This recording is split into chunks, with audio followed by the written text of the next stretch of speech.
So Elon is launching a brand new political party, the America Party. Some people are celebrating it as a bold new direction, and many others are warning that this could be a worst possible move for conservatives in 2026 and 2028 elections. And I can tell you this right now, as much I would love a third option in our country, a second party that loves America, that's a patriotic party, I'm gonna lean more towards the second group who thinks it could be the worst possible idea, at least right now. Today's video is called The Good, the Bad, and the Ugly, because there are good intentions behind starting this new political party, but it comes with some dangerous consequences. So let's start with the good, because I'm not here just to trash Elon. He has done a lot of good stuff for America. He was a big part of why we won the election in 2024. He's not a dumb guy. He understands that our system is broken. He is just sick of both parties being controlled by the lobbyists and the career politicians. He has been a major voice in free speech, innovation, and also calling out the woke mind virus that's infecting our culture. So I get it when someone like Elon's like, you know what? Let's just start fresh. He sees that no matter which party you vote for, they're both taking America into a bankruptcy, and he just can't let that happen. I know why it hurts him. He loves America as much as we all do, and he just wants to fix that and have another option. And maybe that another option will threaten both the parties to get their together. He also recently tweeted that he's not going to have a candidate running for president for 2028 elections because he does not want Republicans to get hurt or lose vote, because the last thing you want is a Democratic president right now. In the beginning, I had a lot of concerns about this America Party, but as I'm learning more and more, I think that's actually not a bad idea if he's doing it in a way that he's not hurting the Republicans. Someone on Twitter recently asked him on what are the stance of the America Party in regards to gun control. And his response was that Second Amendment is sacred, and I really like that response. He also said that goal isn't just to win power, but to expose and replace certain corrupt individuals from our government. And these are individuals on the both aisles of the party, both Republican and Democrat. And there's value in that, and I'm not denying it. So that's the good, but here's the bad. Even if Elon doesn't put a presidential candidate, the very existence of the America Party will pull energy and attention from where it needs to be, on uniting and winning. Let me put it this way. The right is already a coalition. We got MAGA, libertarians, constitutionalists, populists, America First Republicans, you name it. We're already so far much diverse in our thoughts. The left, not so much. They walk in lockstep. And I'm not just making this up. There's a study done on this.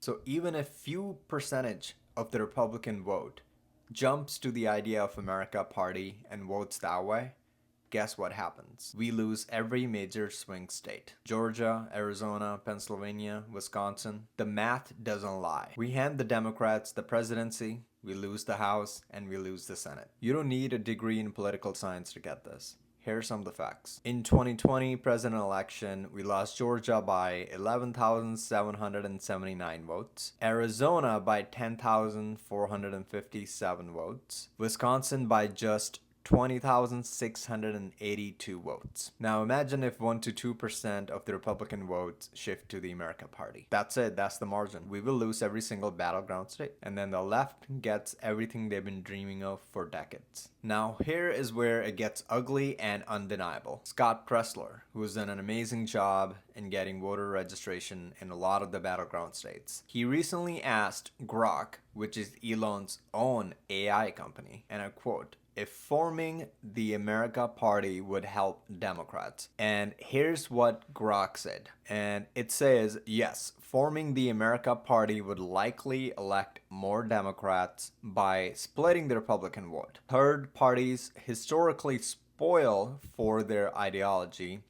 Example, Parrott aiding Clinton in 1992. Poll shows Musk's base is right-leaning, amplifying the risk. That's not a conspiracy, that's not an opinion. That's Elon's own technology laying out the warning. A new party is only going to help the left. Let's go back to history for a minute. In 1992, Ross Perot ran as a third-party candidate. He was talking about government waste and debt. Obviously, he didn't win. But what he did was split the conservative vote, just enough to hand the White House to Bill Clinton. Bush lost, Clinton win with just 43% of the vote. Sounds familiar? Same thing could happen in 2028. Whoever wins the GOP nomination is set to go against either Gavin Newsom, Bernie Sanders, or a communist AOC. As we all know, liberals are dumb enough to even vote for a sack of potato if you put that up for presidency. So they'll vote for anybody, even socialist or communist AOC and Bernie Sanders. And now you got a third party option that's going to siphon some of the votes away, mostly from the conservative side. And that's all it takes. And then you have communists running our country. Dreams of countries like China, Russia, and Venezuela have been dreaming about for decades. You think left is mad about Elon's new political America party? They're not. They are enjoying this right now. This is something they've been waiting for it to happen for a long, long time ago.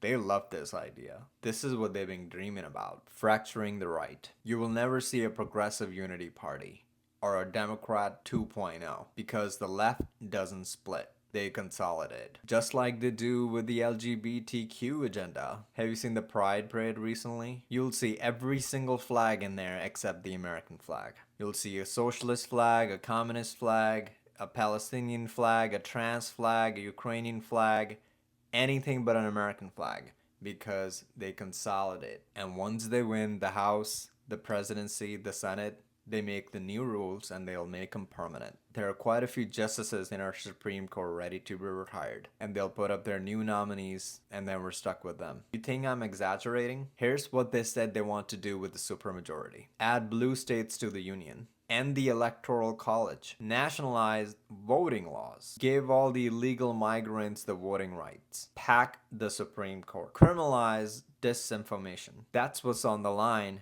And right now we're talking about a side quest. Here's the reality. You don't change horses mid-war. You fix what's broken from the inside. We still have a chance to keep the Senate and to keep the House during our midterm elections. Ever thought about how left all of a sudden became so powerful in small cities and small towns? They don't split up. They consolidate and they start small. They take the local elections. Then they go after the school boards. Then the state legislations. That's how left gained power. And that's how we have to take it back. Right now, it's not the time to split up. It's time to start small again while we do have some kind of backup from the big government like our president, House, and the Senate. You don't walk away from the fight when the enemy's already at the gate. You dig in, rebuild, and unify. So let me say this for the record. As of right now, I'm not joining the America Party. I'm staying Republican, not because it's perfect, because it's the only serious tool we have right now to win this war. If Elon wants to expose the corruption, great, I'm all about that. If he wants to fund investigations in the media, great. But building a new party right now, I'm not an expert, but I just don't think it's a good idea. I think it's a great idea, but right now it's risky. We need unity, discipline, and focus. We don't need distractions. We need to win, and we need to keep on winning. I think the Republicans, every time we have a good win, we get complacent. And that's why, as far as I can remember, we've lost every midterm. Remember when they were saying red wave is coming during the Biden time? We lost really badly. And if you look back, we lost because the whole Republican Party was split. Some wanted Trump to come back and some didn't. And hey, let me know what your thoughts are on this. And like always, if you like what I do, go ahead, like this video, subscribe, and leave a comment. And don't worry, we're gonna fix this country by being smarter, not from scratch. Until then, I'll see you next time, guys. Bye.